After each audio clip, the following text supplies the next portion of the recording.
Boss,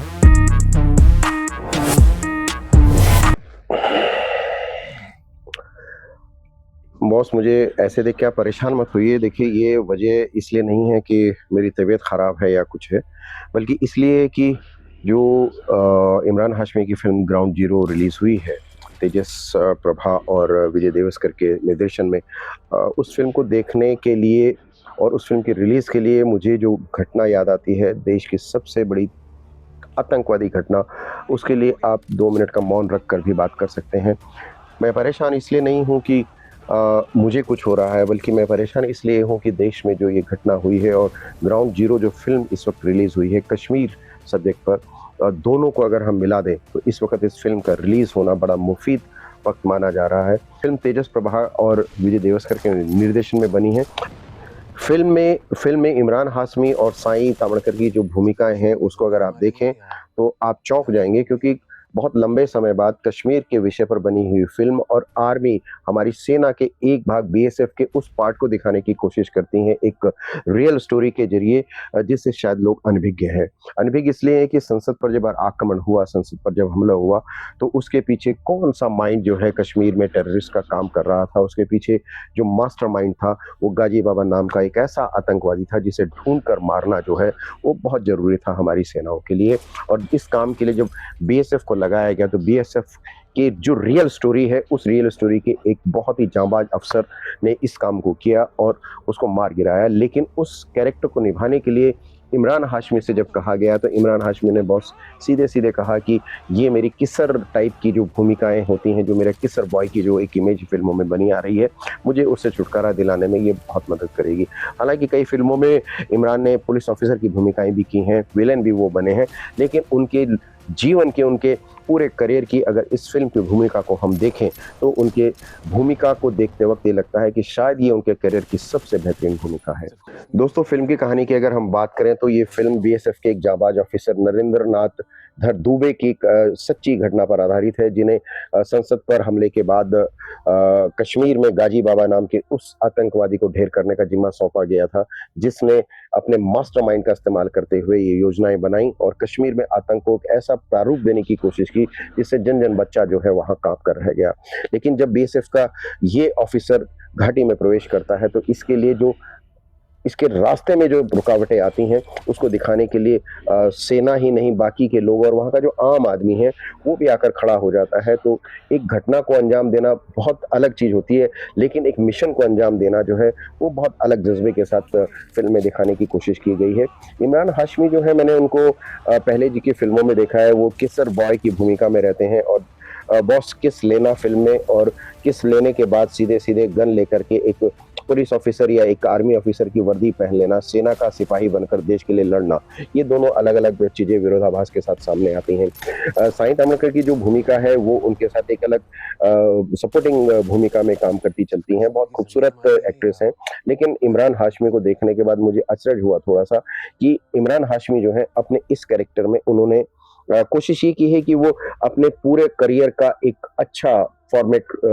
film में देने की कोशिश करें। मुझे पसंद आया उनका कैरेक्टर, उनकी डायलॉग डिलीवरी हालाँकि थोड़ी-सी दिक्कत वाली है और साईं की भूमिका जो है पैरेलल चलती रहती है, लेकिन मुकेश तिवारी के साथ में जो दूसरे उसमें कलाकार हैं, उन्होंने भी अपने आप को ठीक ढंग से परफ़ॉर्म करने की, या ज जैसे कहें फॉर्मेट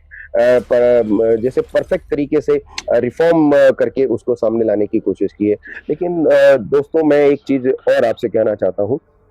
इस वक़्त जो कश्मीर में हमला हुआ है, जो पहलगाँव में जो घटना हुई है आतंकवादी, उस समय इस फ़िल्म का रिलीज़ होना बहुत मायने रखता है और ये फ़िल्म हर आदमी को देखनी चाहिए ताकि जज़्बा बरकरार रहे। हालाँकि देश में प्रधानमंत्री मोदी ने कहा है कि चुन-चुन कर हम एक-एक अपने नागरिक की हत्या का बदला लेंगे और आखिरी दम तक उनको छोड़ने की तो वो बात ही कभी नहीं करते हैं। शुरू से ही वो कहते हैं घर में घुसकर मारेंगे। और दोस्तों, इस फ़िल्म को अगर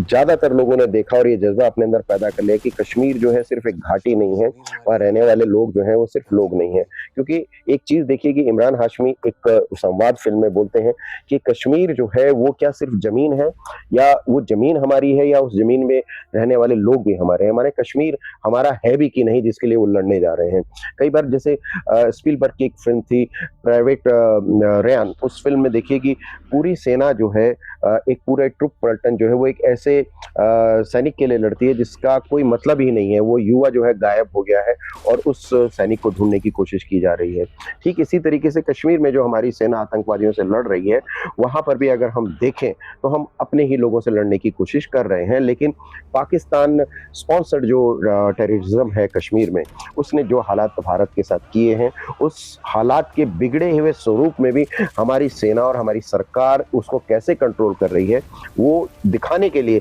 ये फ़िल्म जो है एक बहुत ही जीवंत उदाहरण है। मैं फ़िल्म के कैमरा वर्क की बात करूँ तो फ़िल्म में बहुत लॉन्ग शॉट ऐसे हैं जहाँ से कैनवास जो है गुजर रहे हैं, गाड़ियाँ गुजर रही हैं और कैमरा धीरे से फ्रेम के अंदर घुस के उसे पकड़ने की कोशिश कर रहा है। क्लोज़अप्स बहुत अच्छे हैं और साउंड ट्रैक जो है, बैकग्राउंड जो है फ़िल्म का वो बहुत अच्छा है। गीत संगीत की मैं बात नहीं करूँगा क्योंकि जो सब्जेक्टिव फ़िल्में होती हैं, जैसे फूले फ़िल्म है, उसको भी अगर आप देखें तो उसमें फ़िल्म और संगीत फ़िल्म के संगीत का कोई बहुत बड़ा रोल नहीं है। ठीक इसी तरीके से जो ग्राउंड ज़ीरो है, इसमें भी अगर हम देखें तो म्यूज़िक की उतनी ज़रूरत नहीं है, गीत संगीत की उतनी ज़रूरत नहीं है, लेकिन बैकग्राउंड में जो साउंड ट्रैक और जो म्यूज़िक इस्तेमाल किया गया है, वो फ़िल्म की जो गंभीरता है, जो विषय की गंभीरता है, जो उसका कैनवस डेवलप करता है, वो बहुत इम्पोर्टेंट है। और बॉस मैं एक चीज़ आपको और बताना चाहूँगा कि